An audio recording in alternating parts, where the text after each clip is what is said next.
जय जय रघुवीर समर्थ. समर्थ म्हणतात की गढूळ पाणी पिल्यावर आपल्याला त्रास होतो, काही ना काहीतरी आजार आपल्याला होतात, म्हणून आपण स्वच्छ पाणी पितो, फिल्टरचं पाणी पितो. का तर आपल्याला त्रास होऊ नये, आपलं आरोग्य उत्तमच राहावं, आपल्याला कोणत्याही प्रकारचा आजार होऊ नये आणि आपण उत्तम आपली तब्येत राहावी म्हणून आपण स्वच्छ फिल्टर केलेलं पाणी पितो. तसं समर्थ म्हणतात की या देहाकडे हे विचार हे शुद्ध पाहिजेत, विचार हे सात्विक पाहिजेत, विचार हे उत्तमाचे पाहिजेत, तरच या देहालाही सुख शांती आणि समाधान प्राप्त होईल असं समर्थ आपल्याला ते सांगतात. जर या देहाकडे अशुद्ध विचार असतील, या देहाकडे जर वाईट विचार असतील, तर या देहाला त्रास होणार आहे असं समर्थ आपल्याला ते सांगतात. आणि म्हणूनच समर्थ म्हणतात की आपल्याकडे सात्विक विचार पाहिजेत, आपल्याकडे चांगले विचार पाहिजेत, आपल्याकडे उत्तमाचे विचार पाहिजेत असं समर्थ आपल्याला ते सांगतात.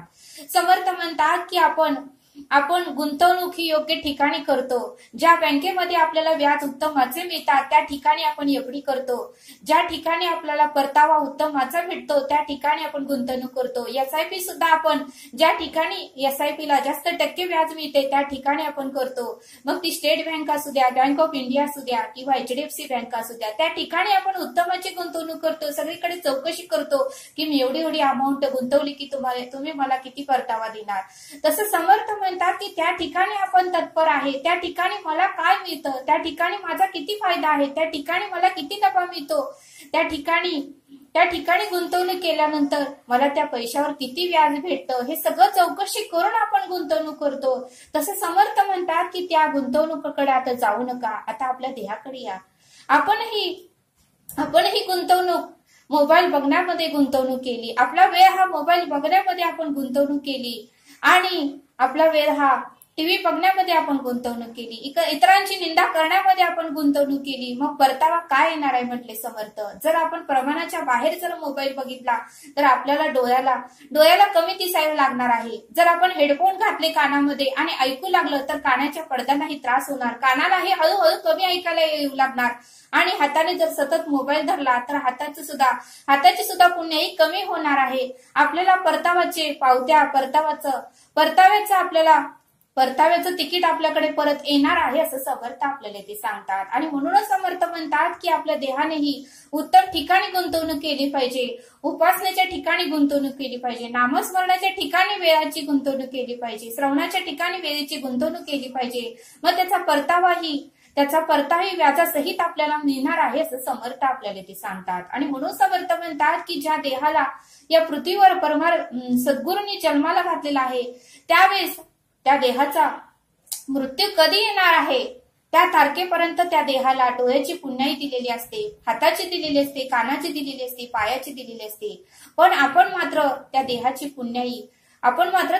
पुण्याई संपून टाकतो आणि मग मात्र शेवटच्या काळी आपले अवयव आपल्याला साथ देत नाहीत असं समर्थ आपल्याला ते सांगतात. आणि म्हणून समर्थ म्हणतात की वेळेची गुंतवणूक ही योग्य ठिकाणी करा. म्हणून समर्थ म्हणतात की भाजी करताना जर प्रमाणाच्या बाहेर जर आपण तिखट घातलं, भाजी करताना प्रमाणाच्या बाहेर जर 1 चमच्याच्या ऐवजी भाजी करताना 2 वाट्या तिखट घातलं तर भाजी खाऊ वाटेल का?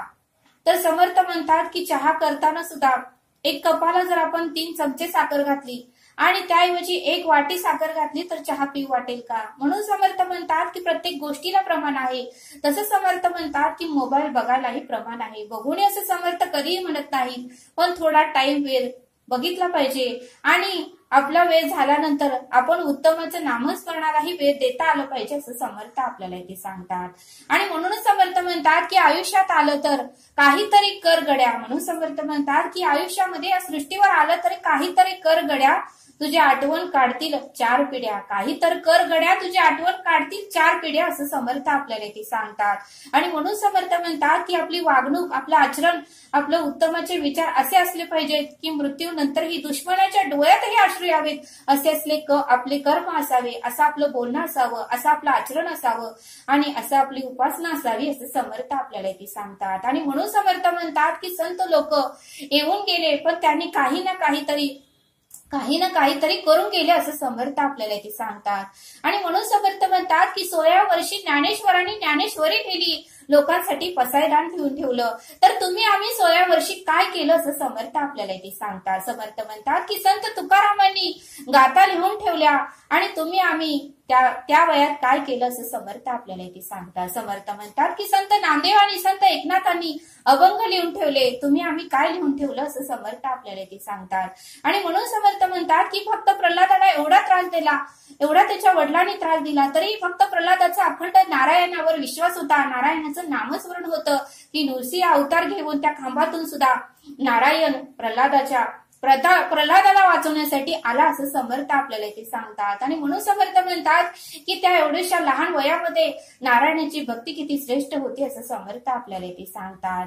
आणि म्हणून समर्थ म्हणतात की तुम्ही आम्ही काय केलं असं समर्थ आपल्याला इथे सांगतात. समर्थ म्हणतात की ध्रुव बाळाला सुद्धा सावत्राईंनी मांडीवरून हाकललं, वडिलांच्या मांडीवर ध्रुव बाळ बसला तेव्हा सावत्राईला आवडलं नाही, सावत्राईंनी हाताला पकडून त्याला वडिलांच्या मांडीवरून हाकललं, त्याला बाहेर फेकलं. तर समर्थ म्हणतात की ध्रुव बाळाने सुद्धा अखंड नारायणाचं नामस्मरण केलं आणि ध्रुव पद त्याने मिळवून घेतलं. बघा म्हटले समर्थ, तुम्ही आम्ही काय केलं. म्हणून समर्थ म्हणतात की मरावे परिकीर्ती रूपी उरावे असं समर्थ आपल्याला ते सांगतात.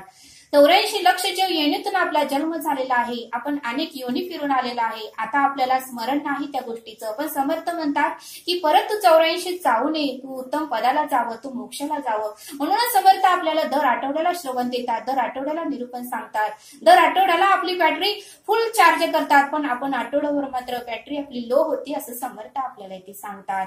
आणि म्हणूनच समर्थ म्हणतात की दर आठवड्याला आपल्याला समर्थांनी श्रवण दिलेलं आहे. कारण कली आता रांगतही नाही, कली आता उभारलेलाही नाही, तर कली आता 100च्या स्पीडने पळत आहे असं समर्थ आपल्याला इथे सांगतात.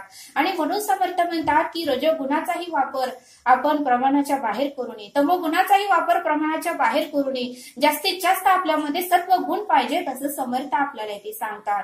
आणि म्हणून समर्थ म्हणतात की काय करा ते आता करा, जाती घडी सार्थक साधा, कोण समय येईल कैसा, नाही या देहाचा भरोसा, जैसे ताही दिशा पक्षी उडून जाते असं समर्थ आपल्याला इथे सांगतात. आणि म्हणूनच समर्थ म्हणतात की आपल्याला आता सांगून जायचं आहे.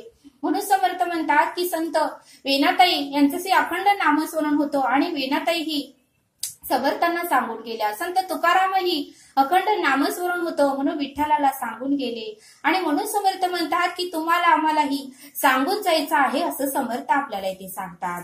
समर्थ म्हणतात की कानोपात्राची ही भक्ती एवढी उत्तमाची होती, ज्यावेळेस कानोपात्राला एका राजाने मागणी घातली, त्यावेळेस मात्र कानोपात्रेला वाईट वाटू लागलं. कानोपात्रेला लग्न करायचं नव्हतं, तरीही कानोपात्रा त्या राजाला म्हणाली की मी तुमच्या सोबत लग्न करते, पण माझी एक इच्छा आहे, मी शेवटच्या क्षणी एवढी शेवटची माझी इच्छा आहे की मी पांडुरंगाला भेटणार आहे, पांडुरंगाचं दर्शन घेणार आहे आणि मग मी तुमच्याशी विवाह करते. मग राजाही म्हणाला ठीक आहे, तू दर्शन घेऊन ये, नंतर मी तुझ्याशी लग्न करतो. आणि कानोपात्रा विठ्ठलाच्या मंदिरात गेली आणि कानोपात्रा विठ्ठलाला म्हणली, हे पांडुरंगा, हे ईश्वरा, मला आता त्या संसाराच्या राण्यामध्ये अडकायचं नाही, मला आता तुझ्या चरणी तू समर्पित करून घे, माझी भक्ती उत्तमाची असेल तर माझ्या निवेदनाची पूर्तता कर. त्या क्षणी पांडुरंगाने कानोपात्रेला मोक्ष दिला, त्या क्षणी कानोपात्रेला मृत्यू दिला असं समर्थ आपल्याला इथे सांगतात. आणि म्हणून समर्थ म्हणतात की अंतःकरणातून त्या ईश्वराला, त्या भगवंताला जर आपण बोलवलं, त्याला हाक मारली, त्याला निवेदन ठेवलं, तर त्या क्षणी तो भगवंत, तो ईश्वर आपल्या निवेदनाची पूर्तता करतो असं समर्थ आपल्याला इथे सांगतात. आणि म्हणूनच समर्थ म्हणतात की अखंड निष्काम श्री सेवा दास्य भक्ती त्या ईश्वराची, त्या भगवंताची, त्या परब्रह्माची आपल्याला करता आलं पाहिजे आणि या सृष्टीवरून ही आपल्याला सांगून जाता आलं पाहिजे असं समर्थांनी आपल्याला इथे सांगितलं. तरी आता आपण येथेच थांबू. धन्यवाद. जय सद्गुरू.